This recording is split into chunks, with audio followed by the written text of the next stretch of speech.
Hi everyone.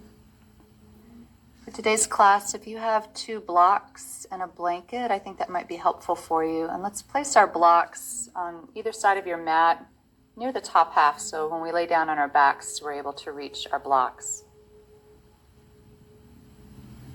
We'll start in a seated position. If it's comfortable for you, cross your legs, hands lightly resting on your knees or your legs. And as you breathe in, move your torso forward. As you breathe out, you're moving your torso back. Take a couple of these circles. Seeing if you can match your movement with your breath. So moving slowly. Just notice where you feel this. Maybe you're noticing it in your hips, your knees. For you, it might be in your back or even your shoulders where you feel this stretch. Next time that you move forward, let's go the opposite direction. And again, breathing in as you move your torso forward, breathing out as you move your torso back. I'm just getting a gentle warm up today, getting the blood flowing so we have a safe practice. Let's all come up to a neutral position. We'll do a warm up here for our spine. As you breathe in, bring your arms parallel to your ears, soften your shoulders. See if you can elongate your torso. Remember that instead of arching our spine here and pushing our rib cage out, see if you can gently tuck your front ribs in. And then find length by lifting your waist up out of hips, rib cage up out of waist, shoulders still soft. Big breath in again, create that length and space in your body. Then as you exhale, we'll twist to the right. Twist first from your hips, then your ribs, then your shoulders, your head and neck as the last thing that twist. Fingertips can be in the front and the back, or maybe this left hand outside of your right knee or leg. Space across your collarbones, your chest is broad. Your spine is tall, but it's rotating and twisting. And on your next breath in, let's come back to center, arms parallel to our ears. As you breathe out, we'll twist to the left, hips, ribs, shoulders, then head and neck. Breathing in your twist.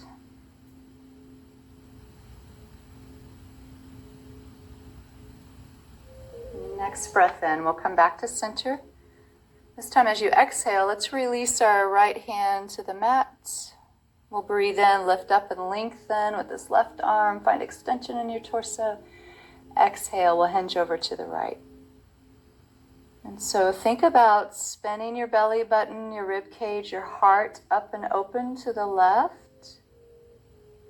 We're getting a lateral bend. We're also stretching, strengthening those intercostal muscles that hold our rib cage together. Next breath in, we'll come back to center. As you breathe out, release that left palm. Inhale, lift up and lengthen again. And then exhale, hinge over to the left. So those intercostal muscles are what help our rib cage expand and contract as we inhale and exhale. We want to stretch and strengthen them to help facilitate deeper breathing. Next breath in, we'll come back to center. Let's release our arms behind you. So feel your chest opening up and expanding, and feel your spine doing a little bit of a back bend here, right? Big breath in. And then as you breathe out, let's round our spine, bringing palms together, gently hugging your navel in and up, and gently tucking your chin. Let's do that a few more times. Breathing in, opening up front side of your body, and breathing out. Last one, let's breathe in and breathe out. Forward bend here. We'll come back to a seated position. Knees bent, feet on the floor. Arms extended out in front of us. We're going to roll down together onto our backs as slowly as we can. Imagine lowering down one vertebra at a time. Remember that we want to protect our low back here. So find lift in your chest. Soften your shoulders. And as you're ready, start rolling down as slowly as you can. We're using this transition from a seated posture to lying down as an opportunity to strengthen our core. Breathe on your way down.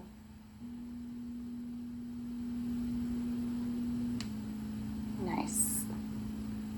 And once you get there, knees are bent, feet on the floor. Let's bring our feet wide. So your right foot is on the right edge of the mat, left on the left edge of the mat. Your arms can be in a big T shape beside your body. Your arms could be in cactus, or maybe you're bringing your arms a little bit higher near your ears, but resting on the floor, okay? And let's start moving our knees from side to side. It's a windshield wiper motion. You can use your breath. So as you're transitioning your knees through the center, that's your in-breath. As your knees fall to either side, that's your out-breath.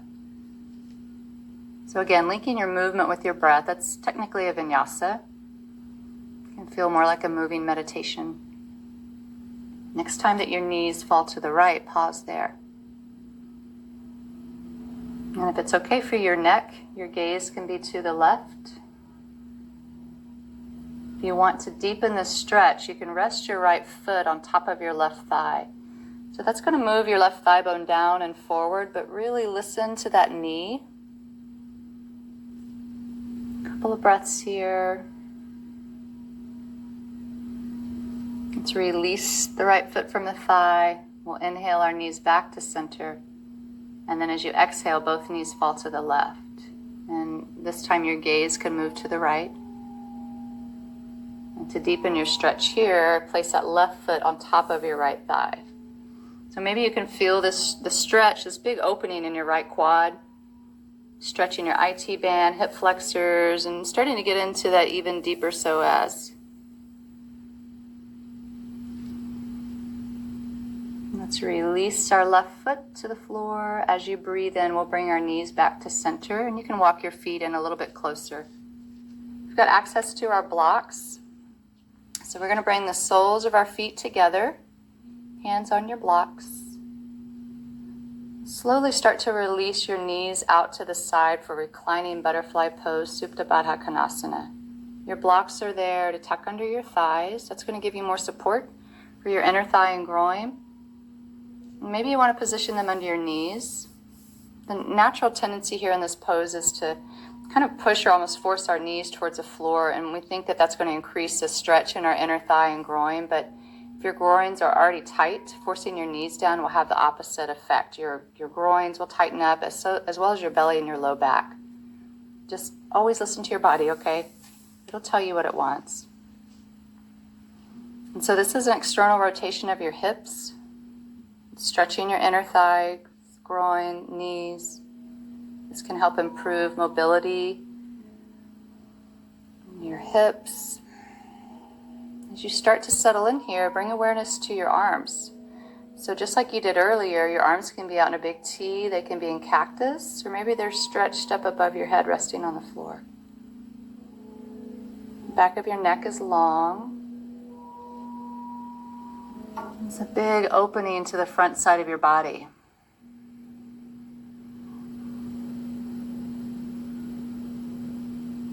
All right, now using your hands, let's assist our knees back up, and we'll bring our knees to our chest for an opportunity to reset. A couple of options. Bring your knees really close to your chest, wrap your arms around your shins, rock side to side. This is too much compression on your abdomen. Maybe your knees don't like being bent so deeply. Push your hands on your knees, straighten out your arms, move your knees and your hips in circles. So that releases your tailbone to the floor, so the entire length of your spine is connected to the floor, feeling that massage. One other option, which feels pretty good too, is bring your knees wider than your torso and drape your arms and hands around the backs of your thighs and move side to side. It's your pose, your way, okay? All right, let's release. So gently place both feet on the floor, knees are bent. We're going to extend our right leg up above our hips and then interlace our fingers behind that right thigh. It may just depend on body proportions here, but see if you can keep the space around your collarbones and your chest wide. Your head, your shoulders are released to the floor. We're looking for a stretch in that right hamstring. You might be able to feel a loosening in your low back if you're not forcing this stretch. You're gently pulling your foot and your leg towards your head and chest. Take your time.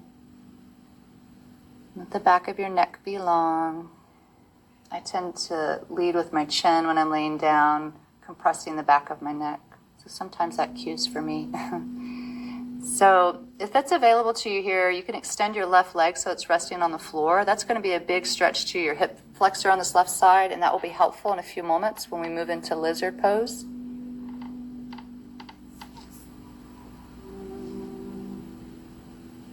All right, let's release our hands. We'll gently place our right foot on the floor. And now let's extend the left leg above our hips. Interlace your fingers behind your left thigh. So you can probably feel this in that left hamstring. Can you also sense the stretch in your hips, your thighs, your groins, your calves, maybe even your low back? So right now your right knee may be bent, foot on the floor, and that gives us a little more room in our hips, but I want to make sure we're warmed up for our next pose. So let's extend that right leg so it's resting on the floor. And as you hold this pose, does it become more difficult? Does it become easier? Let's alternate our stretch here. So we'll release the left leg, bring the right leg up, interlace your hands around the back of your right thigh. That left leg is just going to hover above the floor, and then switch again. So just do a couple of these on your own. Whichever leg is extended towards the floor, it's just going to hover an inch or so above the floor.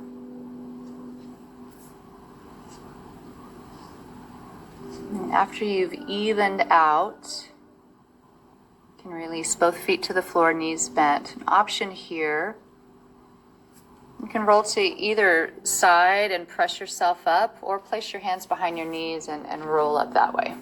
We'll come to a seated position and then into tabletop. You might want to use your blanket underneath your knees here for cushion. From tabletop, let's walk our hands forward, one hand length. Spread your fingers wide. We're going to make loose circles with our hips. No real technique here. Move intuitively and breathe. As you keep your palms glued where they are, though, shift your hips all the way back towards your heels, stretching your back, your shoulders, your arms. Let's switch directions.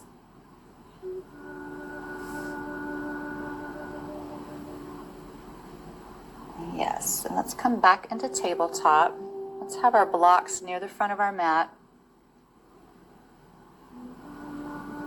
We're going to bring our right foot forward and place it outside of our right hand. So I like to heel toe my right foot to the outer edge of my mat so that I have enough room for my right shoulder. And then let's start with our hands on our blocks. Okay, we're setting up for lizard pose. To your level of comfort, you could start to slide your back leg behind you. That's going to be a really deep opening for that left hip flexor. I practice with my back toes tucked, but you could put the top of your foot on the floor also. If you feel like you're warming up to this, if you want to deepen your stretch, maybe you're moving the blocks out of the way and your palms are on the floor, or maybe you're resting your forearms on the blocks or possibly on the floor. Now please listen to your body, play the edge. The edge is where the stretch begins, right? And so is your body telling you to stay right where it is? Is it telling you to back off? Maybe it's inviting you for a deeper stretch. If your forearms are on the block or on the floor, something I want you to pay attention to is notice if your hips are uneven, okay? So if your right hip is higher than your left, maybe back off and put palms on the mat or palms on the block. Another option here before we move out of this, you can tuck your back toes, lift your back knee off the floor. Nice job. Let's take our time releasing. So we'll move our palms to the floor. And then you can either get your right arm out of the way, heel toe your foot back in towards the center, and then bring your right knee to meet your left, or just bring that right knee to meet your left knee. And we're going to switch sides. So we'll bring that left foot forward, just outside of your left hand. And see how you feel on this side. So you can start to slide that right leg behind you a little bit more. You can play around with tucking those back toes or leaving the top of that foot on the floor. And remember, you have several options with your arms and your hands. So palms can be on your blocks. They could be on the floor. Your forearms can be on the blocks. Forearms can be on the floor. Your goal is not to get your forearms on the floor, okay? Once you feel the sensation of a stretch, that's where you need to be, and just stop and pay attention to what your body's telling you. This opens, stretches, strengthens the hips, hamstrings, groins, quads, hip flexors. Your hips, your pelvis area are the foundation of alignment in so many of our poses. So moving our hips through the full range of motion ensures that our body, but also our practice, is healthy and strong. You could tuck your back toes, lift that back knee if you did that on the other side. And as we hold this, does your attitude change about the pose? Do you have more objections about holding the pose at the beginning or near the end? And let's release this. So if that back knee is lifted, release it to the floor, palms to the floor.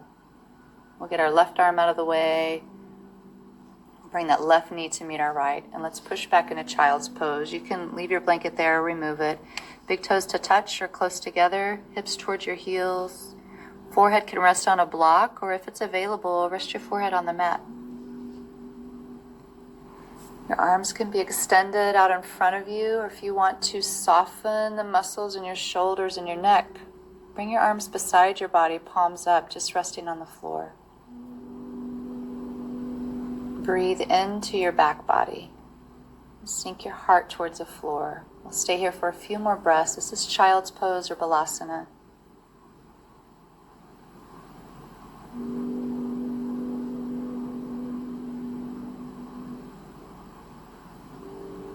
And on your next in-breath, let's rise up into tabletop, and then we'll make our way to a seated posture.